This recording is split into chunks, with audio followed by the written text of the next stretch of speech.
Triple digits probably for the next 3 days. It did achieve 100 the day before it was 104. Yeah, so we're looking at a period right now that's about 5 days of triple digit weather. It is coming in late July and leading into August. We've had that brief and pretty nice little rain in early July, which has doused the Rocky Point recharge zone, the RPRZ. I'm MTK, and today we're going to take a walk into the wood, and you're going to see many things. If you follow the channel, you'll know. But this is the Rocky Point recharge zone, the RPRZ.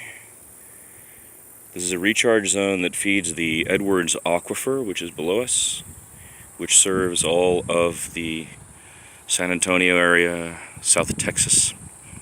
It's a massive limestone aquifer, and people are very sensitive about it here, and studies of it have gone on for decades. In the newspapers here, for example, every day the level of the aquifer is printed, and the level of the aquifer tells us whether or not we're headed toward drought.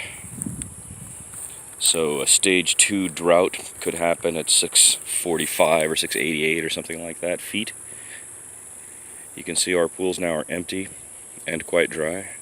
They've just come and mowed the creek bed, so all the dry grass is in those holes. This is fire hazard time, of course. We're going to take a look in the woods and see what else is going on here shortly. We call this the front field.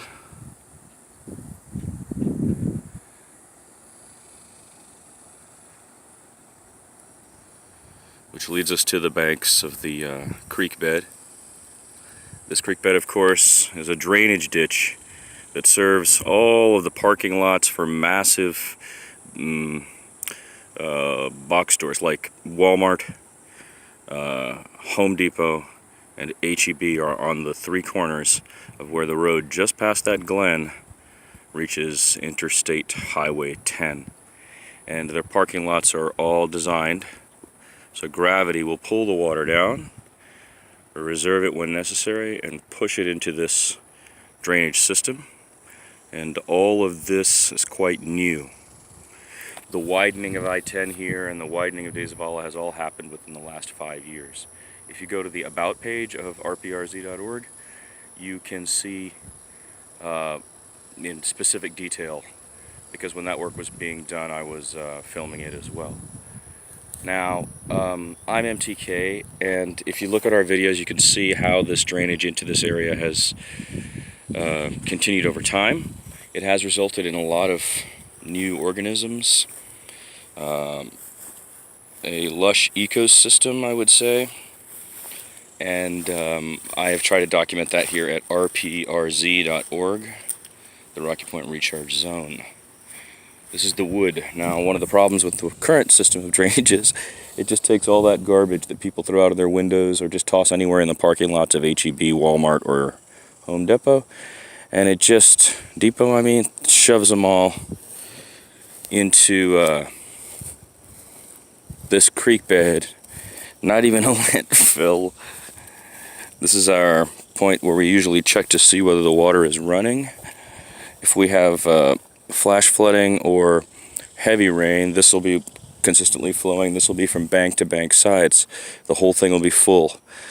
But as that dries up, as the rains are rare, then we have sections whereby we can measure whether the water is still running. This is one of those. And these channels have been dug out of the last 5 years of this happening as well. But you'll see tons of garbage here just strewn about as a result of it being forced in here as well. Cassette tape.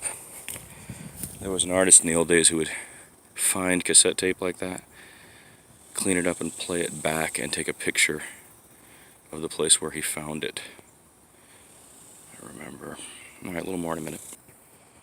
The other day I saw, as that trash was coming in through this thing, and it was bank to bank, I saw a basketball floating down the creek bed. And I almost wanted to jump out of my car and go get it. I think it comes from the high school and the elementary school.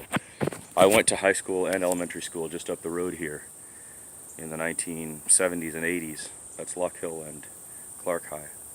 and I found a basketball here from, it said property of Coach someone at one time. So when this thing happens, it also happens to have this effect, and now there's that basketball right there. So we'll go take a look and see what that's about. Yeah, it's probably from one of those high schools. ZDZU. Zuzu. ZUZU looks like. Zuzu. Could be one of the summer sports programs they're having around here. Take it to the car. There still is some water in the first pool. Now today I believe is the 21st, so that rain was, if you'll remember, July 4th to the, oh look, mud's still pretty wet, so we're getting some tracks as well. That's a pretty nice one. Let's see if we can ID that creature later. Maybe some of you will know what animal that is by looking at it. I'll have to look it up. But that's a nice little footprint here in wet mud. That one looks like a 5-pointed one, isn't it? This could be raccoon or something like that, perhaps an opossum. In the old days it could have been armadillo, but those days are gone, I think. Here you have hoofs, clearly. So still muddy enough to get prints, and a little bit of water left. If we're talking about from the date, let's say it rained until the 11th, that would be generous.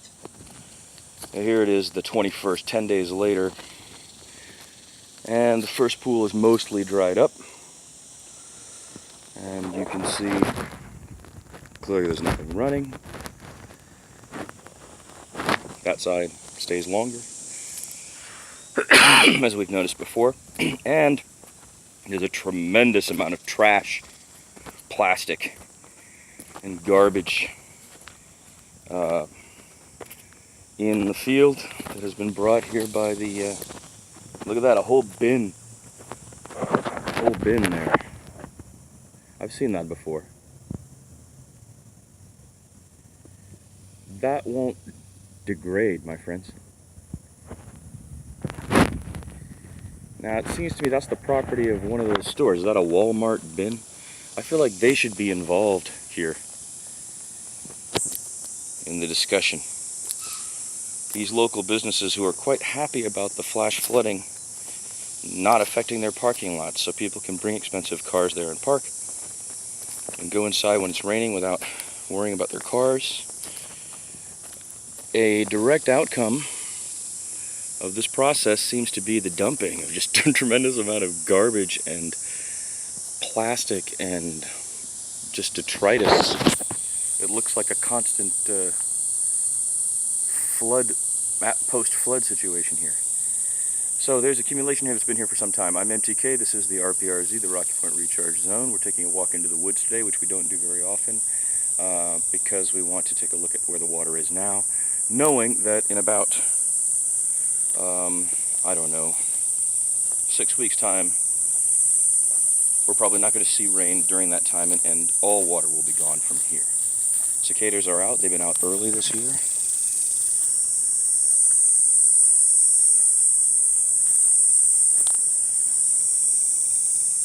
There was 103-degree weather in June, mid-June, which was very unusual, and the cicadas began early.